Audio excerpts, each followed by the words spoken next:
Good morning, you beautiful person. So we had a quick staff meeting this morning, and so we are going to set priorities quickly, and so let's do that. So Emmanuel had a bit of a realization when he read the comments of everybody about the mulch over the weekend, and so he spoke to me about that this morning as well. He said that wasn't his intention, and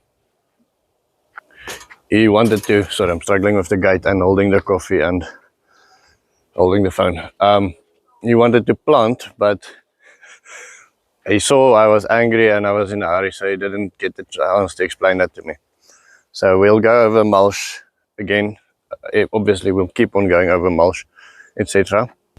And then, as somebody rightly pointed out, is the fact that we haven't mulched Mikon's garden also will have an effect on him. His plan is to basically do what our plan is currently with Mikon's garden, is to plant it so densely that mulch is not as much of an issue. And so I said, that's fine. We just need to get it planted very fast, and then obviously before it does something big like that, he needs to speak to me again. You can try to transplant them because they are too densely planted. Don't just pull them out, nee, Matthias, you must open them with the what is this now for Lucas's garden? It's for my garden. For your garden, but this is only going there this afternoon. Yeah. If you just add water, then there's no problem. Then it will be fine. Yeah. Okay. Lucky, kill that phone. Let me speak to you. Let me just come on that side for the sake of the sun.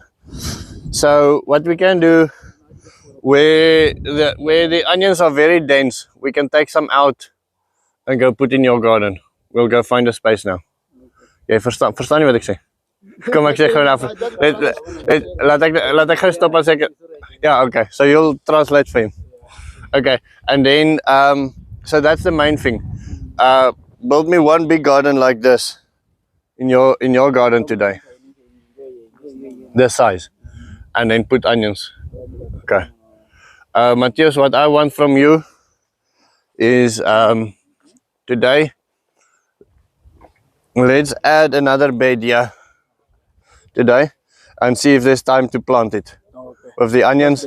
Or what we can do is we can put the cauliflower that's in the greenhouse. We can put here. Yeah, because there's also one that are two that are added. Yeah, I'm not happy with these ones. I don't like the fact that they make these ups and downs. So we need to fix that. You'll have to remove quite a lot of soil here to get it flat, or add there. We'll have to see how get it flat. Okay, it needs to be completely flat. Okay, so build one there, try to get this one flat, and see if we can plant them, if we have enough time to plant them. I think that's then enough for today. So in Lucas's garden, this is now obviously the friendly forest. We're discussing whether the mulberry should get water. I'm not going to water them today, but I would like you to give me some advice. So you see, there's a little bit of disease. That one's turning a little bit yellow below. It's been a month now since we've had rain. And the grass is still green. And the sorghum is still green. So that, to me, shows that there's some moisture somewhere. This one, that's a little bit deeper in, a bit more protected, is still very healthy. And so with the sorghum wise, I'm going to have him chop it. The elephant grass, sorry. The elephant grass wise, I'm going to have him chop it and then use it as protection for the trees. Cut the long grasses, use the long sticks and put it around the papaya trees and etc. And see whether we can't save that. And then harvest beans everywhere. So he's got plans for his garden, for his onions. He wants to plant it in a more traditional way. So that's fine, as long as we mulch. We can do that. So that is our mission for now, is to decide which one of these are the highest priorities. But I would like your advice on the watering of these. In a garden in Namibia, you'd water them once a week. It's now been a month. I would like the idea of pushing them through the year so they don't get any water at all, taking into account that it's their first month, maybe wait another month or so, then water them. I don't know, I'd like some advice.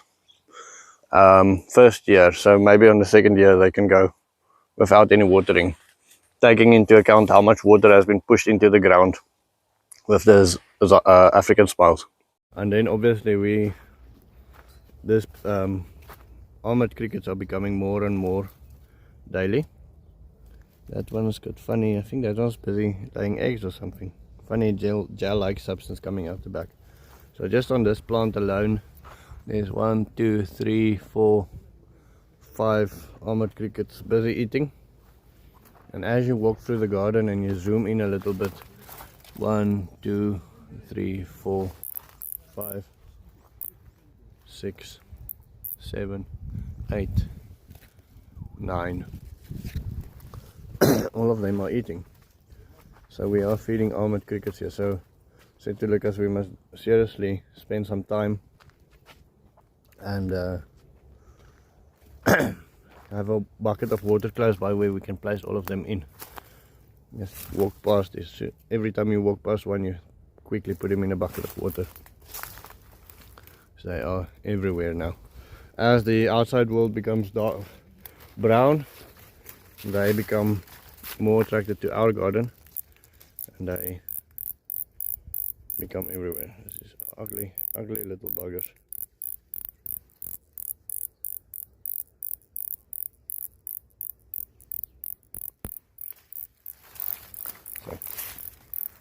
So afternoon has come. We actually made great strides on Wally's sunroom as well today, but I think I should leave it for a grand review. Just check this sunflower field that I'm walking through. It's amazing. It really is amazing. Quickly want to see what Matthew has been up to. Oh, stepped in a hole. Okay, so let's see. One bed made. One bed made, not planted yet. This is interesting. Okay. I have seen him on other sides busy as well.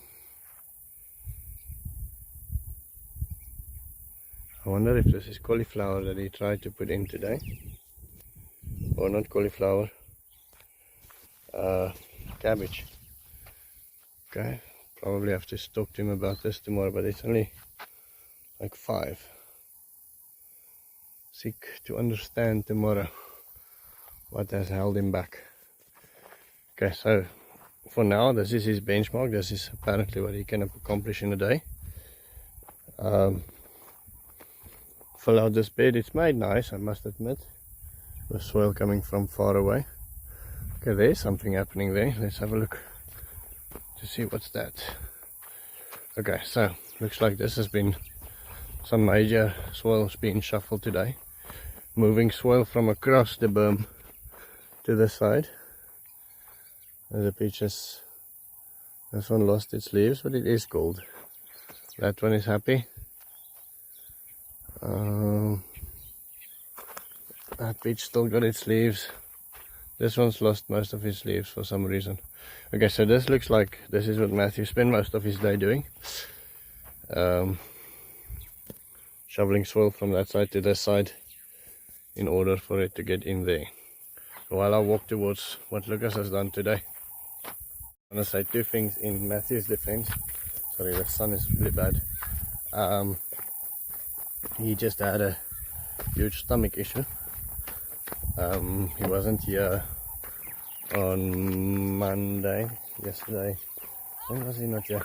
But anyway, we nurtured him through the week with stomach medicine, so he's not as strong as he can be.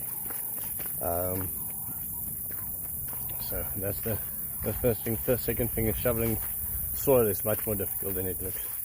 It does take quite a lot of effort. Other pigs are still in the vegetable garden. They'll still be there for a couple of days. The guys placed some tires around these lecunas just so to mark them and so we can try and keep them safe. They've been nibbled short. They've grown and something ate the tops and then they grown again. I'm not sure whether that's a good thing or a bad thing yet. Come Buffalo.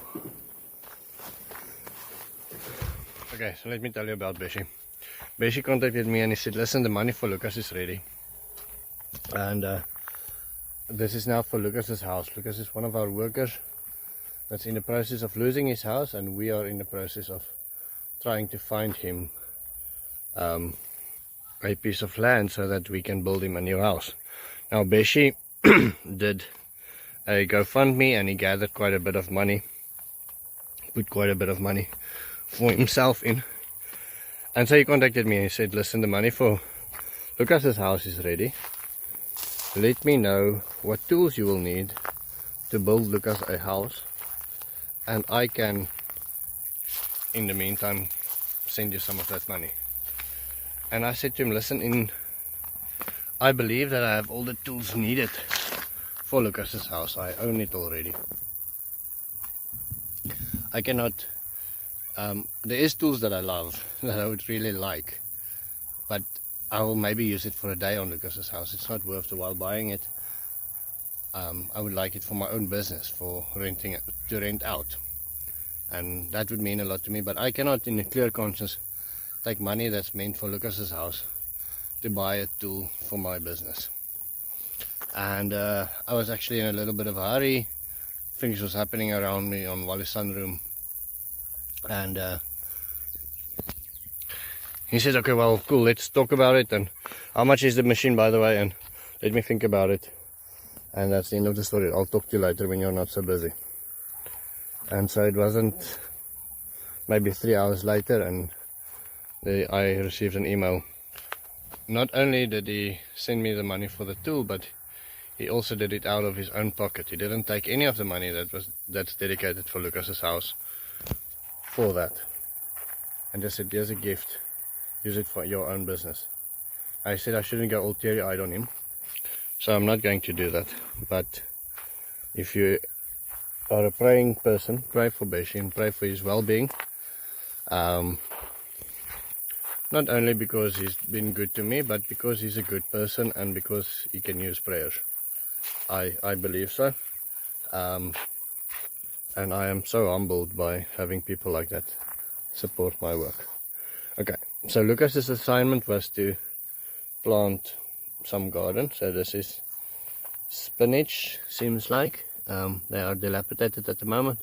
Hopefully they'll pick up tomorrow. He went into the spinach garden, and before I realized, he took some of the smaller plants out that was denser planted. We'll see how they survive. He took some of the densely planted onions out, planted them here. I'm happy with that. I see there's been a lot of water given. I don't know whether he planted seeds perhaps in these areas here. I can ask him tomorrow morning about that. And then the other thing that I said to him is he needs to start finding a way to protect his trees against cold. So this is a papaya tree that he built a little house around. I think it needs to be a little bit denser, but this is the way it currently looks. So I hope, and he needs to get around it as well, all around it to protect it. And then he obviously still needs to do it for all the other ones.